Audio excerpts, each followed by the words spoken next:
ओम शांति।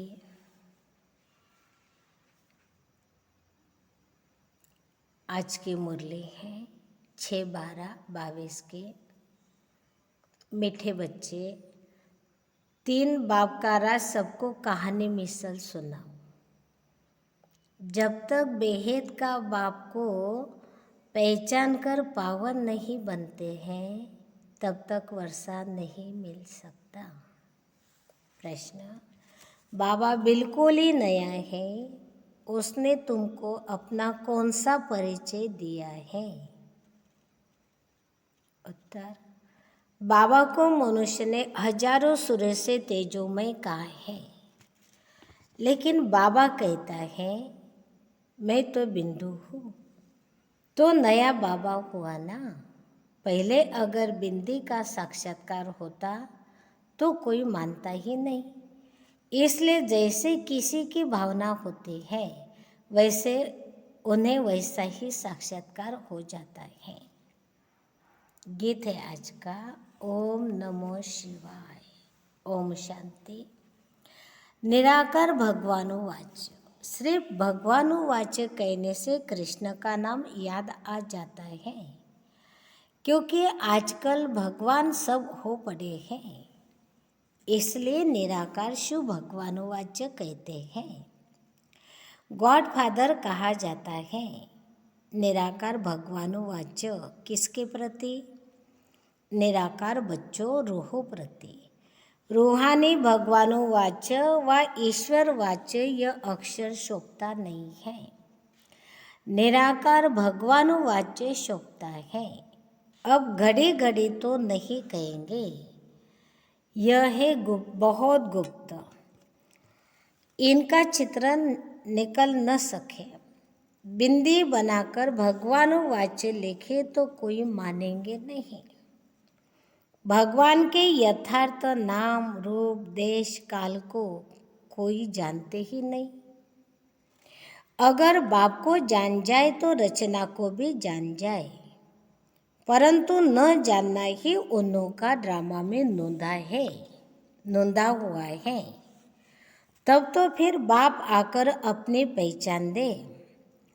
बाप कहते हैं जब मेरा पार्ट होता है पतितों को पावन बनाने का, तभी आकर मैं अपनी पहचान देता हूँ।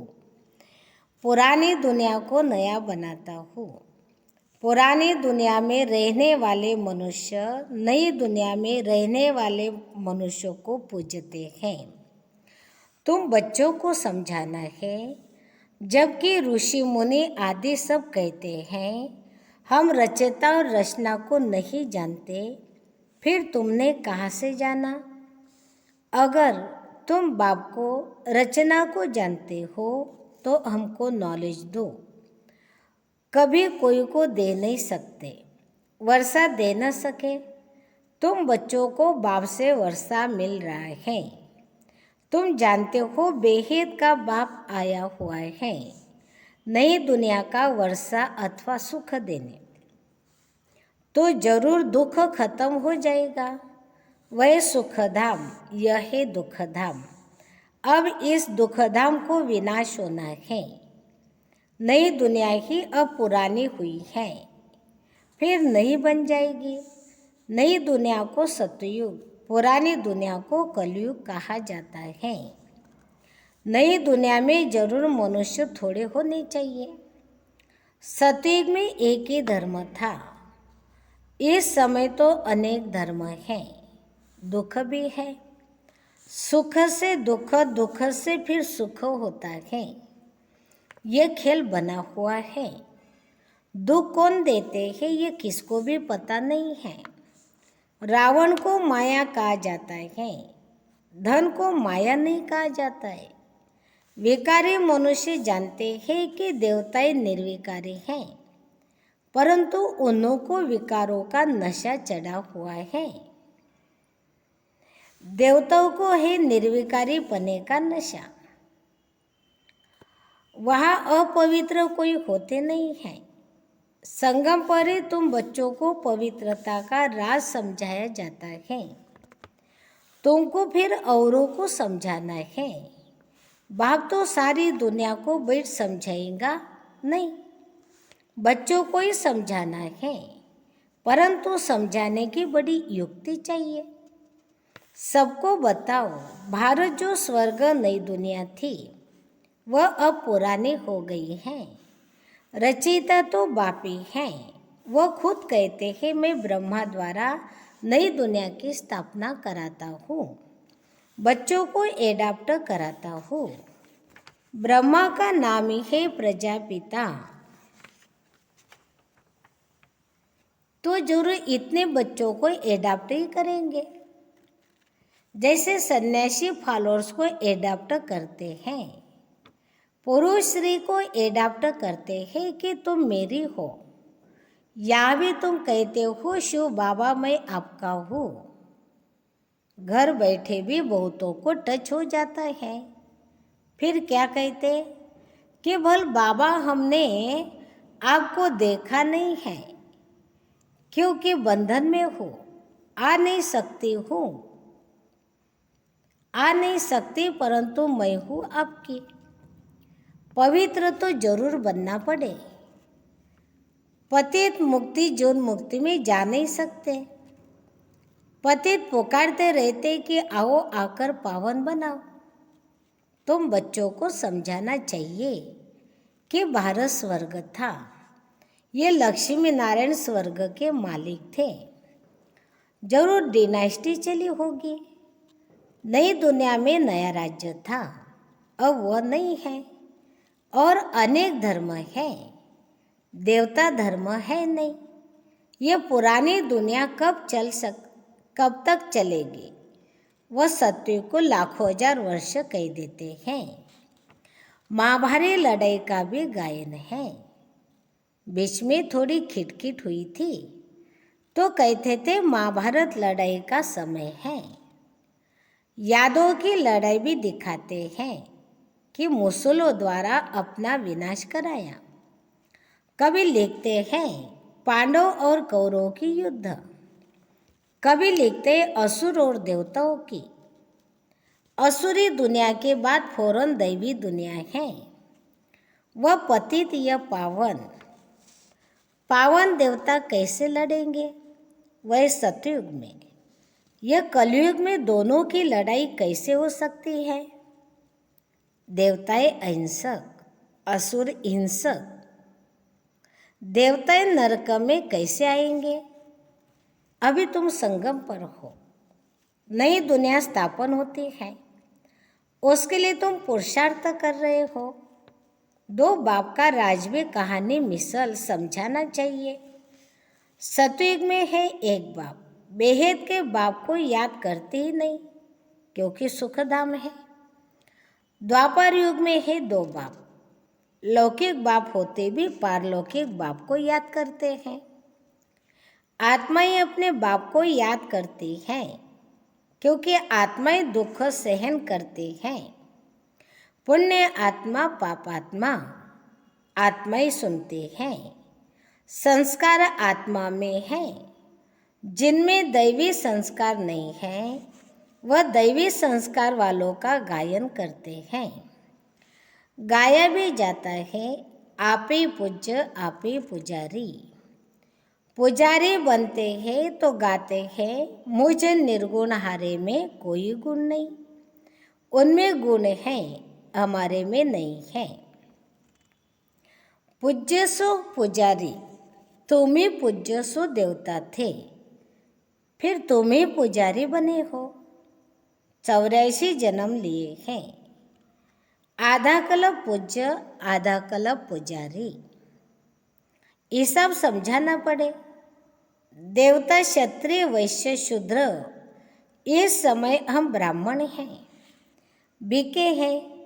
इस समय हमको 3 बाप हो जाते हैं, लौकिक बाप, निराकार पारलौकिक बाप और तीसरा फिर प्रजापिता ब्रह्मा अलौकिक बाप, जिस द्वारा हम ब्राह्मणों को पढ़ाते हैं। प्रजापिता नाम तो सुना है ना, ब्रह्मा द्वारा रचते हैं। तुम भी ब्राह्मण हो, तुम भी बाप को याद करो।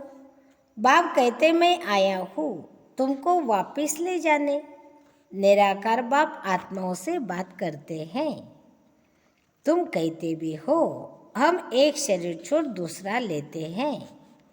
शरीर का नाम रूप बदल जाता है, आत्मा तो एक ही है। बाप का नाम भी एक ही शिव है, उनको शरीर तो है नहीं। ये पॉइंट भी नोट करने चाहिए। फिर जैसा आदमी वैसा ही समझाना है। हम बेके दादे से वर्षा ले रहे हैं, वही राजयोग और ज्ञान की नॉलेज देते हैं। मनुष्य से देवता बनना यह भी नॉलेज है। नॉलेज मिलती है संगम पर, जिससे फिर नई दुनिया में वर्षा पाते हो। पति दुनिया में आकर पावन दुनिया स्थापन करते हैं। अभी बाप आए हैं घर ले जाने। ड्रामा अनुसार सबको घर जाना है। फिर पहले सूर्यवंशी, फिर चंद्रवंशी, फिर वैश्य, फिर शूद्रवंशी बन जाते हैं। वह है निराकार आत्माओं का झाड़। यह है साकारी मनुष्य का झाड़। ब्राह्मण, देवता, क्षत्रिय, वैश्य, शूद्र, इसमें सारा विराट रूप आ जाता है। ब्राह्मण रुद्र को पाते रहते हैं। रुद्रमाला और विष्णु को माला बनेंगी। ब्रह्मा की माला नहीं कह सकते क्योंकि बदलते रहते हैं, इसलिए रुद्रमाला पूजी जाती है। यह है नई नई बातें। ये बातें कोई के बुद्धि में जरा भी नहीं है। कल्प की आयु लाखों वर्ष कह देते हैं, इसलिए तुम्हारी बातें सबको नई लगती है। नई दुनिया के लिए नई चीज मिलती है। बाबा भी वास्तव में नया है। वह तो कहते हैं नाम रूप से न्यारा है, या तो कह देते हजारों सूर्य से तेजोमय है। सो तो जरूर जैसी भावना होगी वैसा साक्षात्कार होगा। बिंदी का साक्षात्कार हो तो कोई माने ही नहीं। यह सब बातें नहीं होने कारण मूंझते हैं।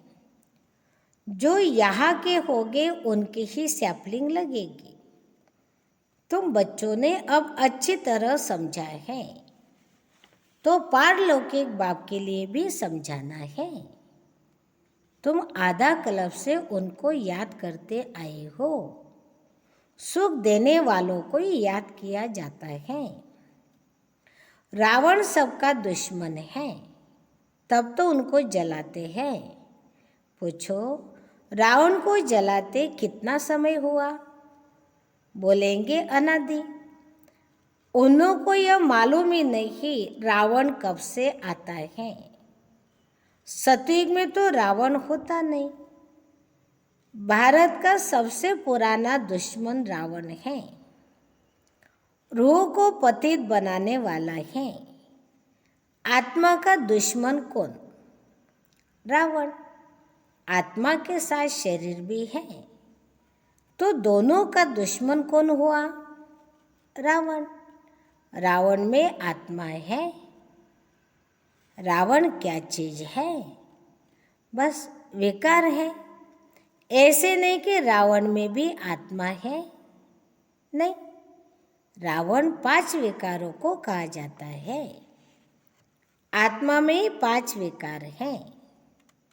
जिसका पुतला बनाते हैं, तुम जानते हो अभी दुख फिर सुख में जाना है, तो जरूर बाप आकर ले जाएंगे। वही पतित पावन है। जैसे दूसरी आत्मा आती है वैसे यह भी आते हैं। श्राद्ध खिलाते हैं तो आत्मा को बुलाते हैं। ब्राह्मण को ही अपने बाप की आत्मा समझ सब कुछ करते हैं। समझते वह आत्मा आती है, आत्मा बोलती है। हाँ, इनका आना न्यारा है। ये भगवान का रथ। भगीरथ कहते हैं पानी की बात नहीं, ये असुरी, यह है सारी ज्ञान की बात। बाप समझाते हैं मैं साधारण तन में प्रवेश करता हूँ। इनका नाम ब्रह्मा रखा है। इनको एडाप्टर नहीं करता हूँ, इनमें प्रवेश करता हूँ, फिर तुमको एडाप्टर करता हूँ। तुम कहते हो शिव बाबा मैं आपका हूँ, तुम्हारा बुद्धियोग ऊपर चला जाता है, क्योंकि बाबा खुद कहते हैं मुझे याद करो तो तुम्हारे विकर्म विनाश होंगे। इस यात्रा पर रहो। समझो ये बाबा कहा जाता है तो याद शिव बाबा को करना है। शिव बाबा इस रथ में देहली गया, कानपुर गया। बुद्धि में शिव बाबा की याद रहे। नीचे नहीं रहना है, ऊपर बुद्धि रहे। आत्मा परमात्मा बाप को याद करे। बाबा कहते हैं मेरा रहने का स्थान तो वहाँ ऊपर है, हमारे पिछाड़ी यहाँ नहीं भटकना है। तुम मुझे भी वहाँ याद करो। तुम आत्माएं भी बाप के साथ रहने वाली हो। ऐसे नहीं बाबा का स्थान अलग, तुम्हारा अलग है, नहीं। ये बातें बुद्धि में बिठानी हैं। एक एक को अलग जैसे तुम कराची में समझाते थे वैसे अच्छा रहता है। इकट्ठे एक दो के वाइब्रेशन ठहरने नहीं देते हैं। भक्ति भी एकांत में करते हैं, ये पढ़ाई भी एकांत में करनी है। पहले बाप का परिचय देना है। बाप पतित पावन है, उन द्वारा हम पावन बन रहे हैं। बाबा कहते हैं बच्चे यह अंतिम जन्म पावन बनेंगे तो विश्व के मालिक बनेंगे। कितनी बड़ी कमाई है। बाप कहते हैं धंधा आदि भल करो, सिर्फ मुझे याद करो। पावन बनो तो योग बल से तुम्हारी खाद निकल जाएगी, तुम सतो प्रधान बन जाएंगे। एक रस कर्मातीत अवस्था बन जाएगी। बुद्धि में ज्ञान का सिमरन करते रहो। मित्र संबंधियों को भी यह समझाते रहो। कल पहले भी तुमको ऐसे समझाया था, कोई नई बात नहीं है। कलब कलब बाबा आकर हमको समझाते हैं, हम फिर दुनिया वालों को समझाते हैं। भारत बरोबर स्वर्ग था, फिर बनेगा। ये चक्र फिरता रहता है। सत्य को लाखों हजार वर्षे कैसे हो सकते हैं? इतनी आदमशुमारी कहाँ है? फिर तो अनगिनत हो जाए। 4 युग है, हर एक युग की आयु 1250 वर्ष है। जैसे तुमने समझा है वैसे समझाते रहेंगे। झाड़ की वृद्धि होती रहेगी। कभी ग्रहचारी बैठती है, फिर उतरती जाती है। बाप कहते हैं समझाना बहुत सहज है, अलग में मूल बात है याद की यात्रा। मेहनत भी है, कलब के बाद ये याद का धंधा हो।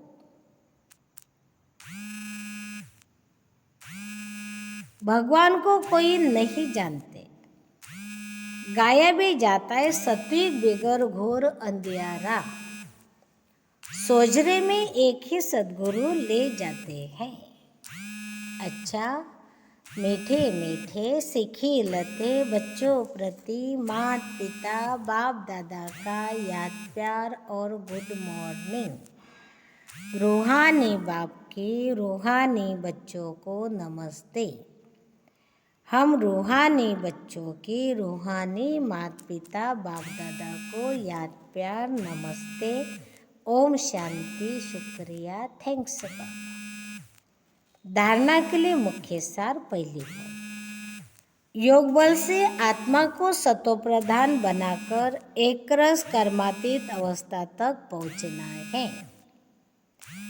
याद की गुप्त मेहनत करनी है। एकांत में पढ़ाई करनी है।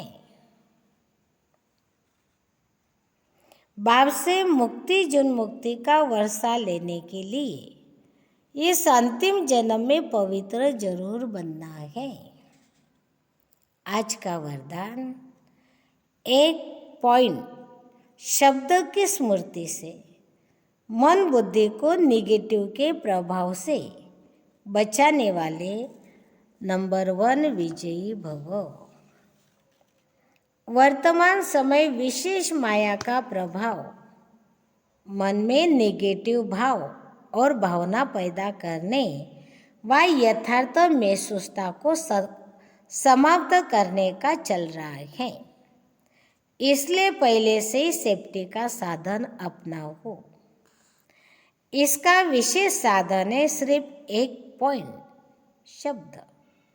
कोई भी संकल्प, बोल व कर्म व्यर्थ है तो उसे पॉइंट लगा दो, तब नंबर 1 विजयी बन सकेंगे। माया के स्वरूपों को पहचानो, सीजन को पहचानो और स्वयं को सेव कर लो। स्लोगन है, संगम पर